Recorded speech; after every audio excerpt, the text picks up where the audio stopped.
Nova Mercury, sahabat, dan ada talk show spesial di hari Selasa ini, sahabat, di hampir pukul 12 ya.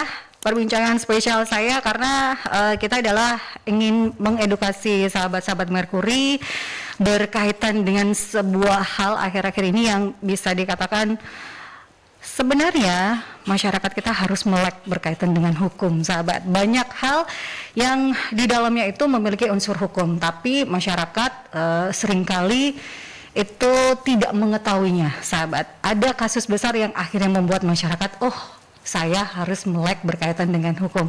Dan salah satunya ini kita akan mengedukasi masyarakat karena mengingat kita berada di penghujung tahun yang biasanya akan banyak penyelenggaraan konser ataupun juga menyebabkan kerumunan-kerumunan itu berkumpul ya, sahabat. Ada hal yang harus diketahui berkaitan dengan penyelenggaraan konser ataupun juga membuat orang berkerumun, itu ada aturan tersendiri. Nah, di live broadcast Alsa Sharing kali ini, sahabat, saya akan mengajak Anda untuk ngobrol santai bersama dengan teman-teman Asian Law Student Association atau ALSA. Dalam live broadcast Alsa Sharing kali ini ingin membahas isu berkaitan dengan hukum pro dan kontra penyelenggaraan konser musik di Indonesia saat ini, sahabat. Karena sudah hampir 3 tahun lah ya pandemi berlangsung, seperti masyarakat ini keluar dari kungkungan, dan kalau ada penyelenggaraan konser atau apapun, ini bisa dikatakan menjadi waktu yang sangat luar biasa untuk bisa berkumpul, dan ternyata ada aturan-aturannya, sahabat, di dalamnya. Sudah hadir di studio teman-teman dari ALSA LC UNER ya. Ada narasumber saya yang akan ngobrol menemani saya, ada Rasen dan juga Feli. Halo, apa kabar? Halo Mbak, baik kabarnya. Baik Mbak. Tegang sekali kayak saya ini mau menguji mereka skripsi gitu ya, sahabat. Santai, kita akan ngobrol santai, sharing-sharing supaya masyarakat juga bisa teredukasi melalui teman-teman yang berkuliah di Fakultas Hukum UNER ya. Iya. Kalian tergabung dalam ALSA yang bisa dikatakan belum banyak orang tahu berkaitan dengan ALSA LC UNER apa. Kalau minggu lalu memang saya sempat ngobrol bersama dengan ALSA juga, tapi berkaitan dengan event mereka di mana anak-anak muda ini juga concern berkaitan dengan isu pangan, sahabat, di perkotaan. Kita sudah membahas itu, tapi minggu ini kita membahas berkaitan dengan ALSA LC UNER. Nah, sebelumnya saya pengen tahu kalau Rasen dan juga Feli ini Fakultas Hukum UNER angkatan keberapa, boleh diperkenalkan diri terlebih dahulu sebelum kita membahas berkaitan dengan ALSA LC UNER. Rasen dulu. Oke, mulai dari aku dulu ya. Iya, boleh. Ini panggilnya apa, sahabat ya Mbak? Ya, sahabat Mercury. Oke, halo sahabat Mercury, nama aku Rasen. Aku dari angkatan 2021 di Fakultas Hukum Universitas Airlangga. Ya, kenalin sahabat Mercury, aku Felicia Angela, aku juga merupakan mahasiswa Fakultas Hukum Universitas Airlangga angkatan 2020. Ini sayang sekali UNER nggak ada istilahnya radio kampus ya, suaranya oke loh dua-duanya. Ya. Nah, ini bisa dijelaskan untuk Resen dan juga Feli, apa sih ALSA LC UNER supaya masyarakat atau sahabat-sahabat Mercury ini tahu, ternyata Fakultas Hukum UNER itu memiliki sebuah perkumpulan anak-anak muda yang cukup luar biasa. Apa itu? Oke, terkait dengan ALSA itu sendiri, ALSA itu kan kepanjangannya dari Asian Law Student Association. Nah, itu merupakan organisasi mahasiswa hukum se-Asia. Yeah. Nah, di Indonesia ini juga ada 14 lokal chapter. Kayak cabang-cabangnya gitu, ada di UNER, UI, UGM, UNPAD, dan lain-lain. Itu istilahnya perkumpulan dari anak-anak mahasiswa hukum lah ya, supaya bisa sharing kalau di kampus lain pembelajarannya seperti apa gitu ya. Iya. Dan kalau kenapa kita membahas dulu ya, kenapa mau join dengan ALSA LC untuk Feli? Ya, untuk mengapa join ALSA, memang semenjak dari awal sebelum masuk perkuliahan pun aku pribadi udah research ya terkait dengan organisasi-organisasi yang ada di kampus, dan aku memang tertarik dengan salah satu organisasi yang ada di FH UNER, salah satu itu ALSA. Dan memang teman-temanku juga banyak yang menyarankan buat join ALSA karena emang selain kekeluargaannya juga kerasa banget, tapi juga program kerjanya itu sangat menarik, bervariasi juga, dan juga mengedukasi juga salah satunya dengan penyelenggaraan program kerja ini. Selain kita mengedukasi teman-teman di EVA, tapi kita juga berusaha untuk lebih luas lagi ke masyarakat seperti itu. Karena edukasi itu tidak hanya berkaitan dengan kesehatan ya, edukasi berkaitan dengan hukum juga penting, Iya, karena betul. kita sebenarnya berdampingan dengan hukum itu sendiri ya. Iya. Sehingga Feli tertarik untuk bisa join berkaitan dengan ALSA karena banyak hal yang bisa dilakukan. Betul. Selama join, apa sih pengalaman yang menarik? Kalau aku pribadi di tahun pertama tentu kita khususnya buat mahasiswa baru nih diberikan kesempatan untuk ikut program-program kerja atau menjadi project officer atau seperti ketua penyelenggaraan acara, dan aku tertarik banget buat salah satunya, dan aku akhirnya pada tahun 2021 terpilih untuk menjadi salah satu ketua di acara seminar nasional ALSA, dan di situ aku berkontribusi untuk menyelenggarakan seminar nasional yang juga tujuannya tuh ya mengedukasi buat masyarakat umum khususnya terkait dengan hukum yang mungkin masyarakat tuh masih kurang tahu atau masih kurang melek dengan fenomena yang terjadi di lingkungan. Jadi itu salah satu experience-ku, dan saya di ALSA juga banyak banget program kerja nasional yang diselenggarakan ALSA internasional maupun nasional yang bisa diikuti oleh member-member ALSA, dan itu tentunya pasti membawa keuntungan dan juga benefits yang lebih buat teman-teman ALSA. Kalau Resen, apa istilahnya tujuannya untuk bergabung bersama dengan ALSA dan juga pengalaman sejauh ini sebagai anggota yang paling muda ya yang ada di studio ya, sahabat ya. Seperti apa? Oke, kalau itu aku sih alasan aku join ALSA tuh yang pertama karena ALSA tuh relasinya luas banget ya. Karena bicara ALSA itu kan berarti bicara tentang organisasi se-Asia, yang dimana ada di Indonesia, ada pun juga di luar Indonesia. Jadi kita bisa ketemu teman-teman di luar Universitas Airlangga, ketemu teman-teman di luar Indonesia. Jadi kita bisa dapat kayak banyak-banyak insight gitu-gitu, bisa sharing-sharing bareng. Terus kita juga pasti kan ada banyak proker-proker ALSA yang anak-anak luar tuh juga ini kayak kerjaan gitu loh. Jadi kayak kita tuh bisa sharing-sharing terkait, oh ini kalian gimana sih prokernya, asiknya gitu-gitu. Ini kan berarti ALSA kalau kemarin berkaitan dengan isu pangan, kemudian ini ALSA sharing yang inginnya adalah mengedukasi masyarakat berkaitan dengan hukum. Berarti kan sebagian besar anggota ALSA merupakan anak-anak muda yang concern berkaitan dengan hal-hal tidak hanya isu-isu anak muda yang suka hura-hura atau apapun, tapi ada concern lain bahwa ada hal yang penting yang ingin juga diedukasikan kepada masyarakat yang dekat dengan kita. Nah, sebagai anak muda juga yang dekat dengan tentunya musik ini yang tidak bisa jauh ya dari keseharian. Ini yang juga menjadi concern dari mereka. Kenapa akhirnya mereka memberikan sebuah sharing berkaitan dengan pembahasan kita kali ini, pro dan kontra penyelenggaraan konser musik di Indonesia saat ini. Kita ketahui juga ada beberapa hal yang menjadi tragedi, bahkan berkaitan dengan kerumunan ataupun juga overcapacity dan lain sebagainya, sahabat. Nah, kita akan membahas karena jelang tahun baru pastinya banyak penyelenggaraan konser ya, dan juga tidak hanya konser ya, tapi apapun yang membuat kerumunan.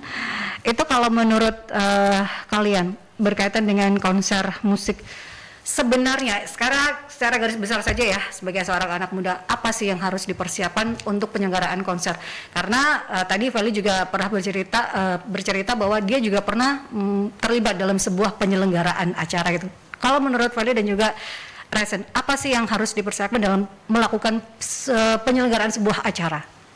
Ya, kalau terkait dengan perizinan dan juga penyelenggaraan acara, tentunya kalau misalnya terkait dengan konser itu kan tentu membutuhkan venue yang besar, kemudian juga mengharapkan partisipasi yang besar juga. Nah, itu kan pastinya dari pihak penyelenggara maupun nanti dari pengada acara tentu harus memiliki izin penyelenggara ya tentunya, karena kan ini juga berkaitan dengan mungkin keamanan umum, dan pihak pun kepolisian kan juga kita lihat beberapa kali terdapat kerumunan dan juga beberapa kasus di berita-berita yang menyebabkan mungkin kericuan dan lain sebagainya. Itu kan juga salah satu harusnya diantisipasi sebelum penyelenggaraan acara itu ada. Maka memang paling utama itu adalah perizinan penyelenggaraan konser itu sendiri, dan sebenarnya ini juga telah diatur dalam peraturan khususnya di Peraturan Pemerintah Nomor 60 Tahun 2017 tentang izin keramaian dan pemberitahuan kegiatan politik yang telah diatur juga di Kapolri. Dan memang tujuannya ini kan sebenarnya untuk keamanan kita bersama ya dalam penyelenggaraan konser, kita kan juga mau bersenang-senang bersama. Ya kita juga sebagai masyarakat khususnya yang menjadi penonton ya harus memiliki kesadaran untuk juga selain menjaga diri sendiri ya kita menjaga diri orang lain juga. Karena ini demi keselamatan dan juga keamanan umum seperti itu. Tapi kadang kita melihat masyarakat kita itu kalau bicara tentang mengedukasi diri sendiri, bagaimana kita hadir di sebuah konser antri saja kita sepertinya kok rada-rada susah ya harus diatur. Kalau menurut Feli dan juga Resen sebagai anak muda, edukasi yang seperti apa sih yang harus diberikan kepada masyarakat berkaitan dengan seperti apa kita harus datang pada sebuah konser yang tentunya kita berhimpitan dengan banyak orang, crowded dan lain sebagainya. Apa yang harus dimiliki dalam diri seseorang? Wah, kalau misalkan kasusnya kayak gitu, mungkin ketika kita datang ke konser tentunya kita harus juga tahu kondisinya di lapangannya, karena kita bertemu dengan banyak orang, karena kita juga bertemunya secara tidak langsung kayak banyak keramaian, jadi kita harus tahu etikanya juga, dan kita juga perlu mengetahui dasar-dasar hukumnya. Sebenarnya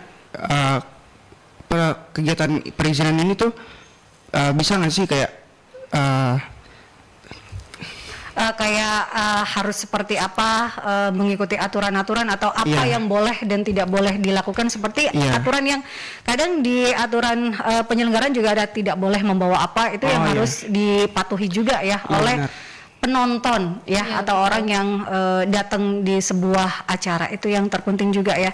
Nah, sebagai seorang yang juga menikmati sebuah konser musik yang ditanamkan oleh Feli, ataupun juga ini bisa menginspirasi oleh teman-teman, karena kan Feli adalah anak hukum gitu ya, jangan sampai istilahnya melakukan kesalahan gitu. Apa yang Feli sebarkan kepada teman-teman untuk datang ke sebuah event musik seperti itu yang harus dilakukan? Oke, Selain kita utamain dari penonton, sebenarnya kita juga harus menekankan pada penyelenggara panitia konser ya. Dan memang dari panitia konser sebelum hari H itu tentunya harus menyiapkan seperti pengumuman terkait dengan syarat-syarat yang tidak boleh dibawa, misalnya makanan dan lain sebagainya, kemudian apa aja yang boleh dan tidak boleh dilakukan. Nah, itu kita sebagai penonton juga harus bijak untuk memperhatikan persyaratan-persyaratan yang sudah ada dan dibuat oleh panitia, karena kan tujuannya juga untuk ya mencegah adanya hal-hal yang tidak diinginkan. Dan untuk para teman-teman sendiri atau penonton yang hendak nonton konser, tentunya kita harus juga udah survei nih. Kita nggak hanya survei pada acaranya, tapi kita bisa melihat pada acara-acara sebelum kira-kira apa aja sih yang terjadi. Misalnya antriannya yang tiba-tiba ricuh dan sebagainya. Itu kan mungkin karena para penonton ini kurang sabar nih untuk masuk ke venue dan sebagainya. Ini kan juga kalau hal ini kan untuk penjagaan sendiri kan nggak bisa menyeluruh, karena perbandingan antara penjaga dengan penonton itu kan pasti sangat jauh gitu. Sehingga memang seharusnya dari para teman-teman sendiri yang mau nonton konser atau masyarakat itu ya juga harus bersabar terlebih dahulu untuk mau diarahkan ya. Kita semua juga mau senang-senang juga, jadi ya berusaha untuk mematuhi peraturan yang sudah dibuat ya demi keselamatan dan juga keamanan kayak gitu. Jadi memang tidak hanya bergantung dari penyelenggara ataupun juga pihak keamanan, tapi juga personnya itu sendiri ya yang harus tahu berkaitan dengan aturan, jangan gerabak-gerubuk, harus bersabar, karena yang ingin menikmati itu tidak hanya untuk Anda ya, itu untuk semua orang. Jadi bersabar itu kuncinya. Biasanya memang nggak sabar, pengen masuk, pengen langsung ngelihat, pengen dapat tempat duduk gitu ya. Nah, terkait juga dengan ini yang dekat dengan hukum adalah perizinan, persyaratan apa saja yang harus dipersiapkan saat melakukan perizinan atau mengajukan perizinan. Ada syarat-syarat khususkah atau seperti apa? Kalau tadi Feli juga sudah menjelaskan ada di dalam undang-undang yang diatur berkaitan dengan keramaian. Nah, perizinannya itu untuk skala kecil itu apa saja yang dibutuhkan persyaratannya?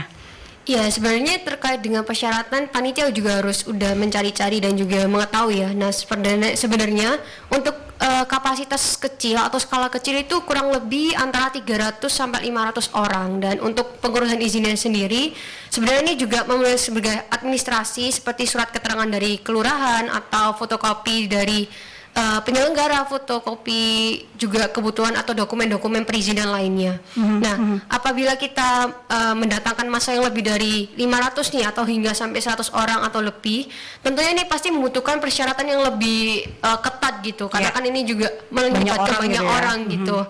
Nah, ini pasti ada surat permohonan izin keramaian, biasanya meminta izin ke pihak kepolisian atau minta pengawalan juga terkait dengan pengamanan di daerah penyelenggaraan, kemudian juga proposal kegiatan dari penyelenggaraan, kemudian juga identitas dari penyelenggara ataupun pihak-pihak yang harus bertanggung jawab jika terjadi hal-hal yang tidak diinginkan atau yang bertanggung jawab atas acara itu, dan juga pastinya memiliki izin untuk menggunakan tempat atau penyelenggaraan di tempat itu sendiri. Dan misalnya kalau misalnya untuk memeriahkan acara nih, biasanya kan ada kembang api atau misalnya ya kembang api itu, maka seharusnya juga ada persyaratan juga, dan ada persyaratan lebih lanjut dan lebih detail, dan tentunya bisa diakses di websitenya dari Kapolri sendiri yang juga mencantumkan ketentuan-ketentuan atau persyaratan terkait dengan izin keramaian tersebut. Jadi memang ada persyaratan-persyaratan yang harus dipahami ya sahabat dalam penyelenggaraan sebuah event, tidak hanya event musik tentunya, tapi event apapun yang ini mengumpulkan banyak orang.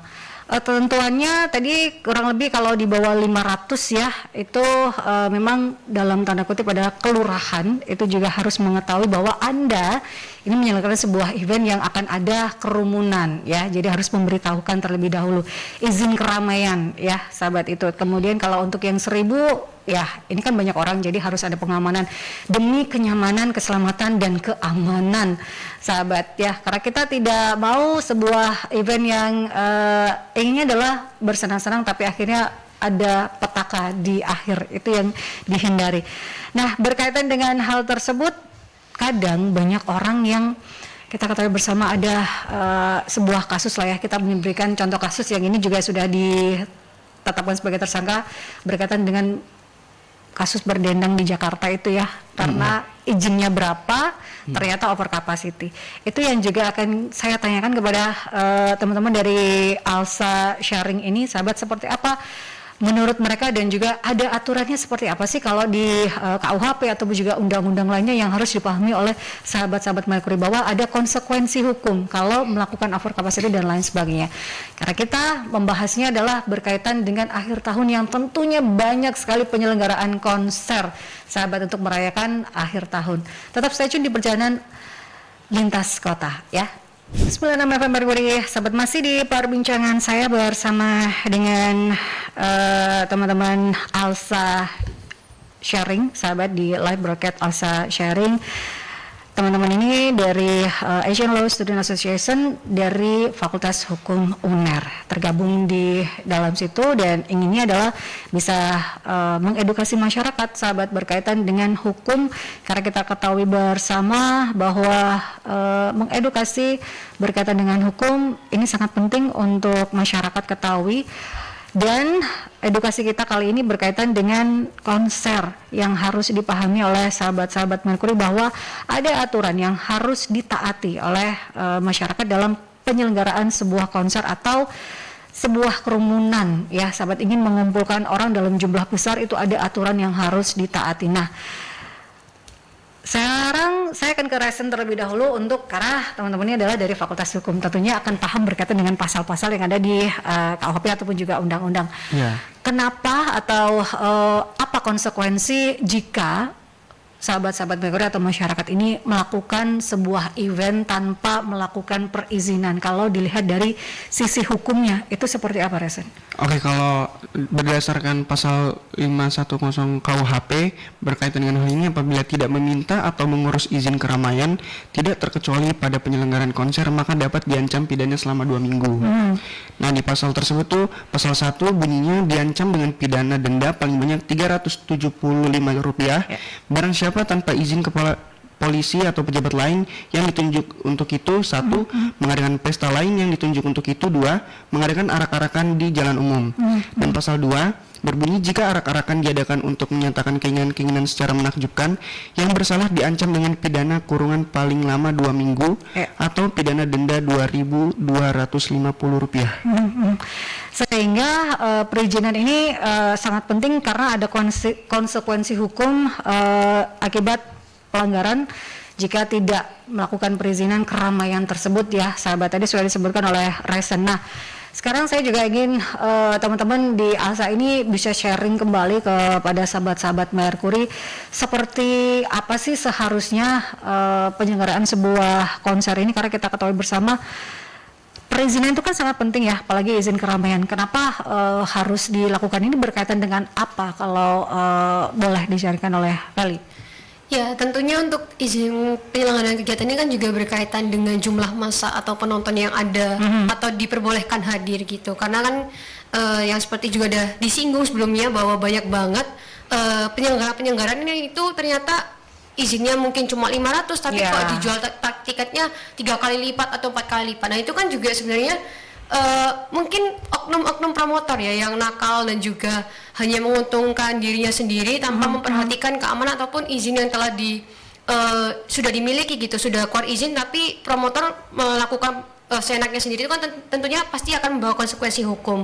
Nah, makanya itu dengan adanya prosedur untuk penyelenggaraan izin kegiatan ini tentunya juga untuk memberikan kepastian hukum dan juga perlindungan juga buat penyelenggaraan ini agar aman dan juga terhindar dari kejadian-kejadian yang tidak diinginkan. Bahkan meskipun udah ada izin pun ternyata masih banyak terjadi kayak oknum nakal dan juga yang cari-cari kesempatan buat cari keuntungan. Ini kan juga sebenarnya udah ada hukumnya tapi tetap dilanggar. Nah, ini kan kita di sini makanya memberikan informasi juga buat teman-teman sahabat Mercury untuk bisa lebih aware juga dengan penyelenggaraan konser, khususnya para promotor-promotor supaya tidak melanggar hukum kayak gitu.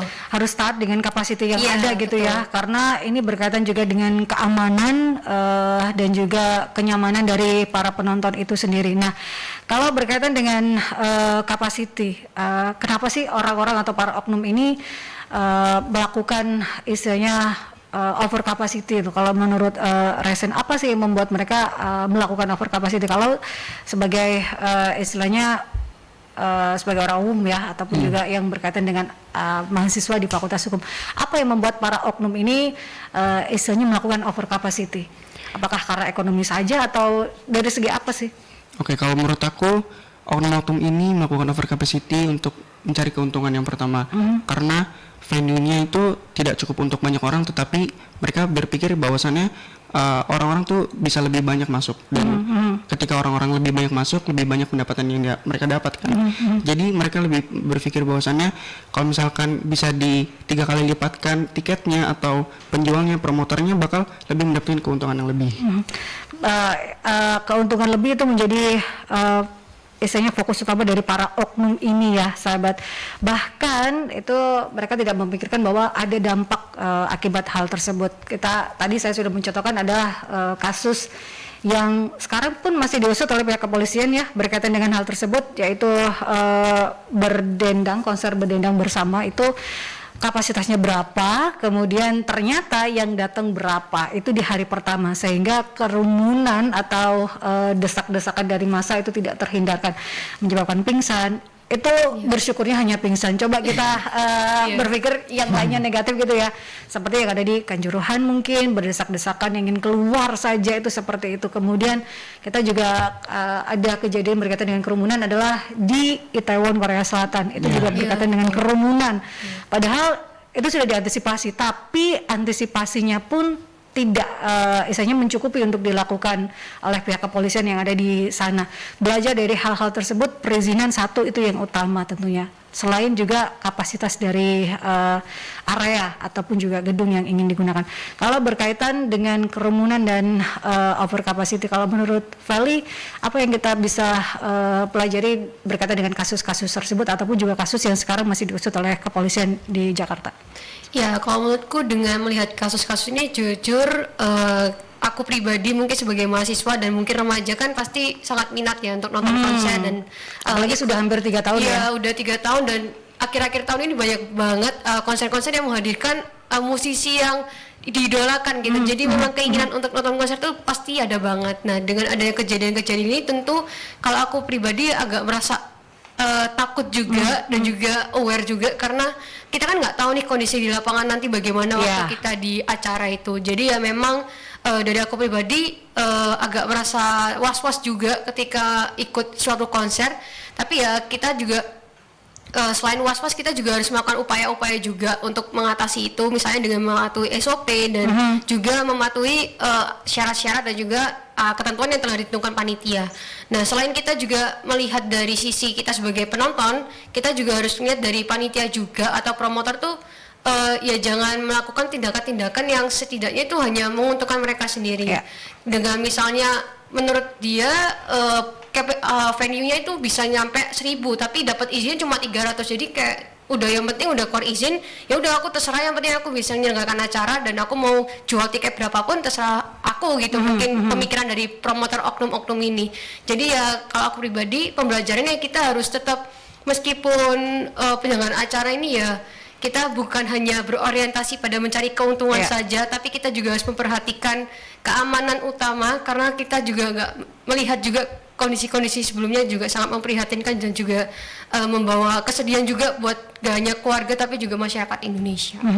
Nah, upaya-upaya preventif yang harus dilakukan itu seperti apa saja? Kalau menurut kalian sebagai mahasiswa hukum ya pastinya ada beberapa upaya yang harus dilakukan oleh pihak penyelenggara, tidak hanya berkaitan dengan izin tapi juga upaya-upaya preventif supaya terhindar dari kasus hukum. Seperti apa?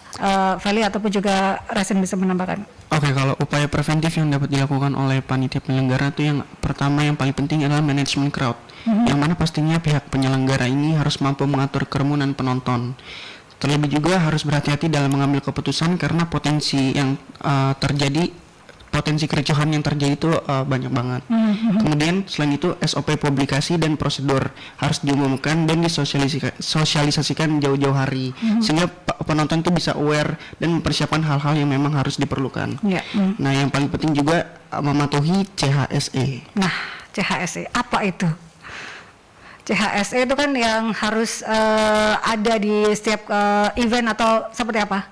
Ya, kalau CHS itu sendiri singkatan dari Clean, kemudian Health, Safety, dan Environment Sustainability. Di mana untuk kebersihan tentunya kan kebersihan itu juga sangat penting ya dalam sebuah acara, karena kan juga ya untuk kenyamanan bersama juga. Kemudian untuk kesehatan ya karena kita juga masih di situasi COVID, kita masih berdampingan dengan COVID-19, tentu protokol kesehatan itu juga tetap harus diterapkan juga. Walaupun kita nonton konser, ya kita mungkin harus tetap pakai masker dan juga ya jangan berdempet-dempetan dengan orang lain. Dan kemudian ada keamanan, ini juga sangat penting dalam penyelenggaraan suatu acara. Ya walaupun mungkin tidak bisa menyamakan dengan jumlah penonton yang, tetapi setidaknya keamanan itu harus siap siaga dalam kondisi apapun dan juga tidak takut menegur mungkin penonton yang nakal atau yang berpotensi membuat keributan, itu juga harus langsung ditegas oleh pihak keamanan.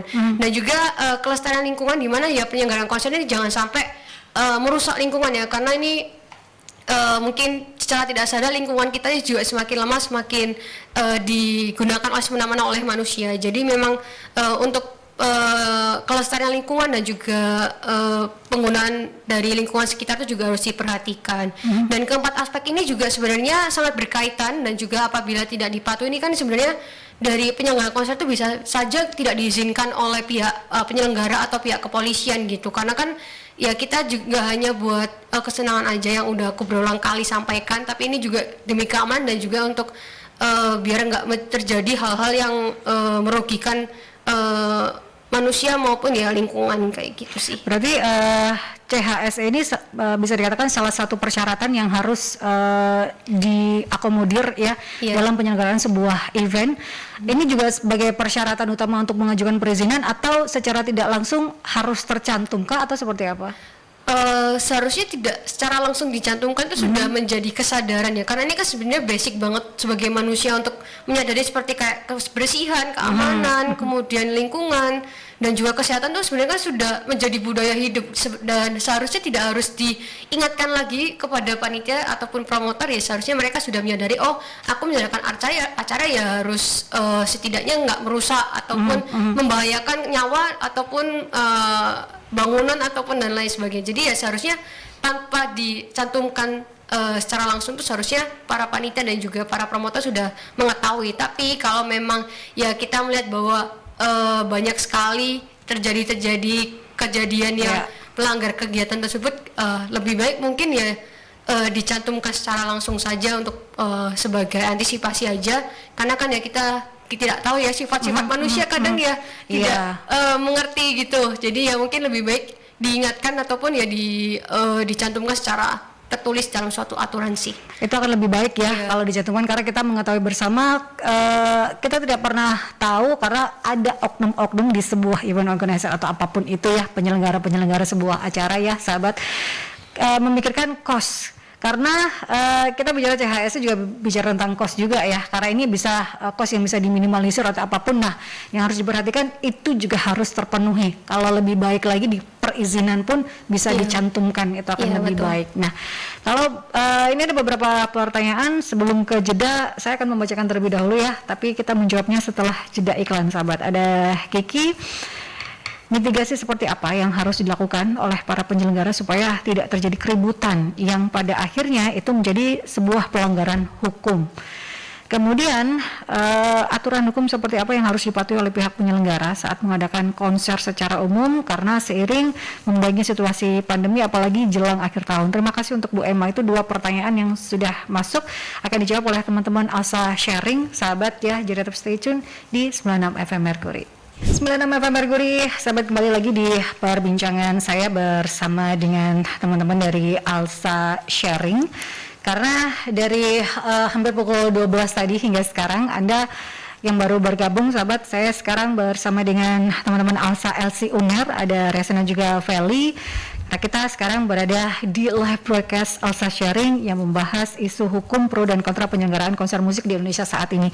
Karena kita bicara tentang akhir tahun yang tentunya banyak penyelenggaraan event musik terutama sahabat. Jadi teman-teman Alsa LC Owner ini ingin sharing kepada sahabat-sahabat Mercury seperti apa penyelenggaraan event yang baik, penyelenggaraan event konser yang baik supaya tidak melanggar hukum ya. Yang pertama tadi sudah di-sharingkan oleh teman-teman adalah pentingnya berkaitan dengan perizinan dan mematuhi perizinan itu sendiri. Sudah ada beberapa tadi yang masuk sahabat dari Kiki dan juga Bu Emma. Kalau dari Kiki, mitigasi seperti apa yang harus dilakukan oleh penyelenggara supaya tidak terjadi keributan yang akhirnya itu akan menjadi pelanggaran hukum? Boleh siapa yang menjawab? Ya mungkin aku dulu ya. Untuk mitigasi sebenarnya kalau dari penyelenggara yang utama untuk mencegah keributan tuh pasti dari sektor keamanannya gimana ya, lebih ketat atau apa mungkin personil yang ditambahkan di setiap sisi.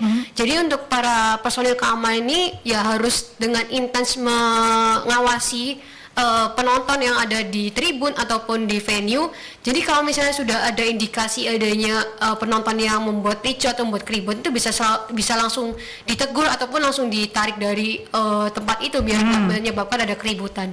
Mungkin dari sektor keamanan itu sih, dan juga untuk terkait dengan pengamanan juga, kalau menyebab kericuan itu sebenarnya nggak bisa kita harapkan untuk bisa dicegah kan, karena itu kan di luar kendali juga emosi manusia yang tiba-tiba emosi dan menyebabkan kericuan. Nah, ini kan sebenarnya juga harus dari kesadaran dari masing-masing personil penonton itu untuk bisa menahan emosi dan juga lebih sabar lagi ya, walaupun misalnya ada penonton yang sekiranya yang sikapnya yang kurang enak dipandang atau misalnya yang membuat keributan, bisa ditegur secara personal, ataupun misalnya nggak mempan nih untuk ditegur, bisa aja ngomong ke pihak keamanan untuk biar pihak keamanannya aja yang untuk mengurus. Mungkin dari aku gitu sih. Karena memang kita tidak pernah tahu ya person itu sendiri, apalagi itu yang bisa dilakukan adalah upaya preventif, yaitu kadang orang di luar batas itu adalah karena efek mungkin miras dan lain sebagainya, penggunaan seperti itu ya. Jadi di sebuah event seperti musik atau banyak kerumunan, penggunaan seperti hal-hal itu juga harus dibatasi dan disesuaikan, itu yang menjadi concern dari penyelenggara mungkin ya. Iya, betul. Nah, kalau dari menjawab pertanyaan Bu Emma, aturan hukum seperti apa yang harus dipatuhi oleh pihak penyelenggara saat akan mengadakan konser, karena kita ketahui bersama pandemi istilahnya sudah membaik sahabat ya, sehingga penyelenggaraan konser banyak dilakukan. Kalau berkaitan dengan aturan hukum seperti apa yang harus dipatuhi oleh para penyelenggara ini, Rasa mungkin nanti bisa ditambahkan oleh Feli. Oke, seperti apa? aturan baru penyelenggaraan konser musik itu tertuang dalam surat keputusan SK nomor S1963/PW 0102 tahun 2002 tentang pemberlakuan pembatasan kegiatan masyarakat level 1 COVID di sekitar usaha pariwisata. Ya, untuk aku izin nambahin, untuk ketentuan ini juga sebenarnya itu juga mengatur nih terkait dengan kapasitasnya. Misalnya dari venue-nya yang 500, berdasarkan ketentuan yang disebutkan Rasel tadi, itu hanya maksimal 70% aja yang boleh masuk ke dalam venue tersebut. Kemudian juga mengatur terkait dengan maksimal penyelenggaraan acara itu saat ini tuh tidak boleh ada penyelenggaraan konser lebih dari jam 12 malam. Jadi maksimal sebelum jam 12 malam itu sudah bisa selesai kayak gitu. Dan juga harus ada surat rekomendasi dari Satgas Covid-19 untuk penyelenggaraan dari konser itu, ya untuk sebagai antisipasi aja, karena kan kita nggak mungkin ya kalau belakangan ini justru Covid-19 itu kasusnya makin naik. Jadi memang terkait dengan izin dari Satgas Covid-19 itu masih sangat diperhatikan juga. Nah, selain dari yang surat keputusan itu tadi yang dari disebutkan Rasen juga, di KUHP juga disebutkan di pasal 510 KUHP ya, terkait dengan kalau misalnya tidak mendapatkan izin dari pihak kepolisian atau tetap kekeh menyelenggarakan acara tanpa izin, itu bisa dikenakan pidana kayak gitu. Jadi itu aturan ya dalam penyelenggaraan sebuah event, sahabat. Kalau memang ingin melakukan sebuah event itu menghadirkan 300 orang itu ya, itu harus ada izin yang harus Anda lakukan, sahabat. Anda kadang berpikir, oh ini kan di kampung saya sendiri, saya ingin menyelenggarakan sebuah event akhir tahun mengumpulkan para warga. Apapun itu, kalau kapasitasnya adalah 200 atau 300 orang, itu tetap membutuhkan izin gitu ya. Itu yang harus dipahami juga. Dan ada hal-hal yang harus dipahami juga. Ada SOP yang harus dijalankan tadi, CHSE itu menjadi hal yang utama juga. Karena kalau bicara terkait dengan sebuah event musik, kadang kita minum airnya tumpah kemudian terpleset, nggak lucu ya kan. Itu menjadi keamanan juga ya, kebersihan, keamanan dan lain sebagainya, itu harus ada juga dan harus diperhatikan. Sebenarnya itu harus sudah dipahami oleh para penyelenggara event, tapi ini mungkin untuk penyelenggara event yang baru akan melakukan, apalagi di level kampungnya di akhir tahun ada penyelenggaraan kembang api dengan mengumpulkan 300 orang, ada izin yang harus dilakukan. Tidak hanya event-event besar mungkin ya, ini yang harus dipahami. Event kecil pun di perkampungan juga harus dilakukan. Dan keamanan pun itu menjadi hal yang utama gitu ya. Nah, kalau kita melihat lagi berkaitan dengan kapasitas, tadi Feli mengatakan bahwa kalaupun izin dikeluarkan dengan kapasitas 700, itu istilahnya memperhatikan berkaitan dengan keamanan. Jangan sampai penyelenggara ini berpikir orang kapasitasnya 1000 kok, kenapa harus diberikan 700, kan masih ada 300 seat yang bisa saya jual. Nah, kalau menurut Feli, istilahnya apa yang membuat tidak harus penuh kapasitasnya itu?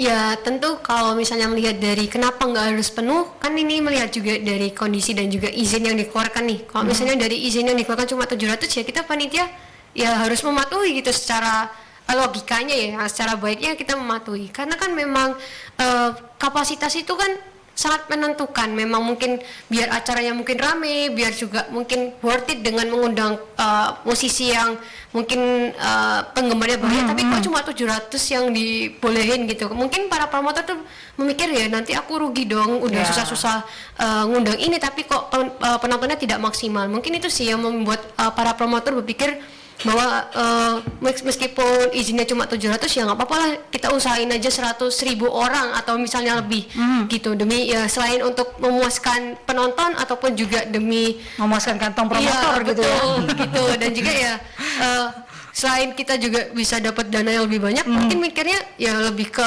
keuntungannya mereka aja sih. Makanya mereka melihat bahwa kalau misalnya kapasitasnya nggak penuh itu merasa nggak puas dengan penyelenggaraan acara. Menurut mereka mungkin nggak heboh gitu, nggak bisa meriah kayak Crowd-nya gitu. tidak terlihat, Iya, nggak gitu rame ya. kayak gitu. Jadi itu yang menjadi perhatian, ya taati aturan saja. Mungkin kepolisian memiliki pertimbangan bahwa supaya orang bisa bergerak leluasa Iya, di dalam betul. situ gitu ya, nggak berhimpit-himpitan, nggak bisa napas, sesak napas dan lain sebagainya. Itu yang harus dipahami ya sahabat. Meskipun kapasitas gedung semisal 1.000, kemudian yang diperbolehkan hanya 700, ya memang pertimbangannya ada banyak faktor. Kenapa diberikan 700 tersebut ya? Jangan memaksakan sahabat. Karena kita ketahui bersama di Jakarta izinnya itu sekitar 3.000 penonton saja, tapi tiket yang dijual 27.000. Anda bisa bayangkan gitu. Dari 3.000 yang diizinkan, tapi kapasitas yang dijejalkan di situ adalah 27.000. Karena dengan alasan crowd-nya supaya terlihat dan lain sebagainya, karena sebagai sebuah penyelenggara itu harus ada nama, wah saya menyelenggarakan sebuah event ini crowd-nya luar biasa nih. Nah, catatan-catatan seperti itu yang harus dipahami oleh para penyelenggara. Itu yang terjadi di Jakarta, sehingga ada konsekuensi hukumnya. Kalau melihat kasus yang ada di Jakarta Valley dan juga Resen, seperti apa yang harus dipahami supaya kejadian tersebut itu tidak terulang lagi? Ada konsekuensi hukumnya loh. Konsekuensi hukum seperti apa? Seperti kasus yang ada di Jakarta itu. Ada pasalnya kah atau seperti apa kalau melihat dari KUHP? Ya, kalau melihat dari KUHP sendiri, ya dari 3.000 tiket jadi 27.000, naik 9 kali lipat nih. Pasti keuntungannya banyak banget gitu, promotornya pasti senang banget. Untung belum 10 kali lipat ya, tapi masih 9 gitu ya. Tapi cukup lumayan besar juga ya. Iya, besar banget pasti gitu. Nah, promotornya ini sendiri juga akhirnya sudah ditangkap ya, sudah diproses juga di pihak kepolisian. Ada 2 tersangka sejauh yang saat ini, dan memang ya pasti itu tentu melanggar hukum karena udah 9 kali lipat dan bahkan udah menyebabkan ada yang luka-luka, ada yang pingsan, dan itu kan juga sempat ricuh juga ya kalau nggak salah di acara itu. Jadi kan memang ini sangat membahayakan, tapi 27.000 orang gitu, sangat banyak gitu. Nah, dari pihak kepolisian sendiri sudah memproses ada 2 tersangka sebagai penanggung jawab acara dan juga selaku direktur dari acara tersebut. Nah, terkait dengan pelanggaran pidana atau pelanggaran hukumnya sendiri, di 2 tersangka ini sudah ditetapkan oleh pihak kepolisian melanggar pasal 360 ayat 2 KUHP tentang kelalaian yang menyebabkan luka berat, dan juga pasal 93 Undang-Undang Nomor 6 Tahun 2018 tentang ketidakpatuhan terhadap penyelenggaraan kekarantinaan kesehatan yang menyebabkan kedaruratan kesehatan masyarakat. Nah, di sini tadi yang udah aku juga sebutkan, mengapa dikenakan pasal 360 ayat 2 KUHP. Ini kan ada beberapa korban juga, korban luka berat maupun korban pingsan. Dan ini kan juga akibat dari terlalu banyaknya kapasiti penonton itu yang mungkin mendesak-desak, dan juga banyak yang sesak nafas ataupun yang kena senggol ataupun jatuh, keinjak dan lain sebagainya, kan kita juga sangat mengerikan gitu. Dan juga melanggar juga UU kekarantinaan kesehatan, karena kan kita juga masih di pandemi COVID-19. Jadi ini juga pasti akan membahayakan dan berpotensi kasus COVID itu juga naik, karena kita mungkin udah normal jadi kayak ya udah biasa aja, tapi kita udah mungkin lupa kalau misalnya COVID-19 itu masih ada. Anda bisa bayangkan ya sahabat, meskipun itu di sebuah lapangan terbuka ataupun juga di sebuah gedung, kapasitas sebenarnya adalah 3.000, kemudian diisi dengan 27.000 orang. Noleh kanan kiri ketemu dengan pipi orang Anda. Anda bisa bayangkan sebegitu padatnya, dan itu akan bahaya. Geser sedikit nyenggol orang gitu ya, mau bersin sedikit, wah itu sudah akan menyebabkan kemana-mana virus yang tersebar gitu ya. Banyak faktor sahabat, jadi istilahnya adalah para penyelenggara ini harus sadar berkaitan dengan banyak faktor yang harus dipahami sahabat. Tidak hanya mencari keuntungan saja, tapi ada hal-hal lain yang harus diikuti, seperti kapasitas, kemudian perizinan, itu juga harus, kemudian yang lain sebagainya. Memang tidak mudah dalam menyelenggarakan sebuah event, tapi itu akan mudah kalau Anda menjalankan sesuai dengan aturan hukum yang ada ya. Nah, sebagai teman-teman dari ALSA LC UNER, karena kita sudah tidak banyak ya waktu, 1 jam tidak terasa sahabat, jadi kita akan pengen teman-teman ALSA LC UNER ini closing statement berkaitan dengan penyelenggaraan sebuah event itu apa sih yang harus dipahami, poin-poin penting apa yang harus dicatat oleh para penyelenggara, dan juga persyaratan-persyaratan apa saja yang harus dilakukan oleh penyelenggara, sahabat. Poin pertama pasti adalah para penyelenggara dalam sebuah event. Kemudian poin utama kedua adalah person itu sendiri atau penonton itu sendiri yang harus diketahui. Jangan sampai kita inginnya bersenang-senang tapi pada akhirnya kita harus bermuram durja karena ada hal-hal yang kita tidak inginkan terjadi. Dari teman-teman Alsa LC Uner, Resen dan juga Feli, poin-poin apa yang ingin teman-teman Alsa LC Uner ini sharingkan kepada sahabat-sahabat Mercury berkaitan dengan penyelenggaraan sebuah event? Resen dulu. Oke, kalau dari aku, dari segi penonton tuh yang pertama tentang SOP-nya, SOP yang mengikuti semacam kegiatan dan acara-acara tersebut, kayak barang apa yang harus dibawa, do's and don'ts-nya. Kalau terkait dengan panitianya itu lebih ke peraturan-peraturan yang mengatur tentang penyelenggaraan kegiatan perizinan itu. Itu sih kalau dari aku. Kalau dari Feli? Ya, kalau dari aku pribadi, yang pasti pertama dari pihak penyelenggaranya ya harus meminta izin sesuai dengan SOP, ya mengikuti izin yang sudah dikeluarkan, dan jangan berorientasi pada keuntungan semata, karena ya mungkin semua orang ya pasti ingin untung, tapi ya kita juga harus memperhatikan bahwa keuntungan kita ini apakah dari hal yang baik atau enggak, karena ini juga bisa berdampak juga nggak hanya untuk penonton aja tapi juga masyarakat, karena kan dengan banyak kejadian ini mungkin pihak kepolisian nanti akan lebih ketat nih untuk mengeluarkan izin terkait konser, jadi kan ini juga akan berdampak pada event-event berikutnya. Dan yang pasti dari pihak teman-teman sahabat Mercury yang menjadi peserta penonton atau penyelenggara konser juga harus memperhatikan dari personnya juga untuk lebih sabar dan juga mengikuti acara itu ya dengan mengikuti ketentuan yang sudah disebutkan sama Rasen, SOP-nya kayak gimana, kemudian ikutilah apa yang arahan oleh panitia gitu, dan ya setidaknya berusaha untuk tidak hanya menyenangkan diri sendiri tapi juga orang lain. Gitu. Menjadi penonton yang bijak lah ya, sahabat, dalam menikmati sebuah event musik di akhir tahun ini, karena inginnya bersenang-senang bukan bersenap-senap ria. Dan sahabat, kalau Anda ingin mengetahui segala kegiatan dari teman-teman Alsa Sharing, ini Feli dan juga Rasen mungkin bisa di-sharingkan kepada sahabat-sahabat Mercury Alsa LC Uner ini, segala informasinya atau apapun berkaitan dengan Alsa LC Uner itu bisa diketahui di mana saja? Informasi dari Alsa LC Uner itu bisa dari websitenya, ada alsalcuner .org ya alsalcuner.org, terus ada di Instagram juga Alsa LC Uner Instagramnya, terus apa lagi ya, Twitternya juga ada Alsa LC Uner. Dan Alsa LC Uner ini adalah inginnya adalah mengedukasi melalui sharing seperti sekarang ini, yaitu live broadcast Alsa Sharing, sahabat, untuk mengedukasi masyarakat berkaitan dengan hukum dari anak-anak Fakultas Hukum UNER untuk saat ini, sahabat ya. Dan Alsa sendiri kalau tidak salah ini sudah berumur 29 tahun, jadi alumninya cukup luar biasa, sharing-sharingnya juga cukup luar biasa, sehingga anak-anak muda ini meskipun mereka masih berstatus mahasiswa ingin sekali berdampak dengan memberikan edukasi kepada masyarakat berkaitan dengan hukum. Dan kali ini berkaitan dengan pro kontra penyelenggaraan konser musik di Indonesia seperti apa, supaya penyelenggaraan konser ini bisa taat dengan aturan yang ada, tidak melanggar hukum ya. Itu yang terpenting, karena teman-teman ini adalah inginnya masyarakat itu sadar berkaitan dengan hukum, karena kita dekat sekali dengan hukum, sahabat. Ada kasus besar yang membuat masyarakat akhirnya melek hukum, dan salah satunya dimanfaatkan oleh teman-teman Alsa Sharing adalah dengan men-sharingkan segala hal yang berhubungan dengan hukum melalui live broadcast Alsa Sharing. Terima kasih untuk teman-teman mahasiswa Fakultas Hukum UNER dari Alsa LC Uner sudah hadir di studio untuk memberikan edukasi pada sahabat-sahabat Mercury. Dan jangan khawatir sahabat ya, talk show perbincangan saya bersama dengan Resen dan juga Feli ini bisa Anda saksikan kembali di YouTube channelnya Mercury di Radio Mercury 96.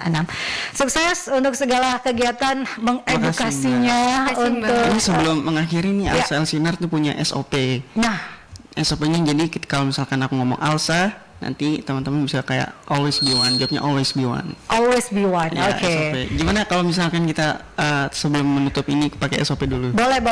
Ya?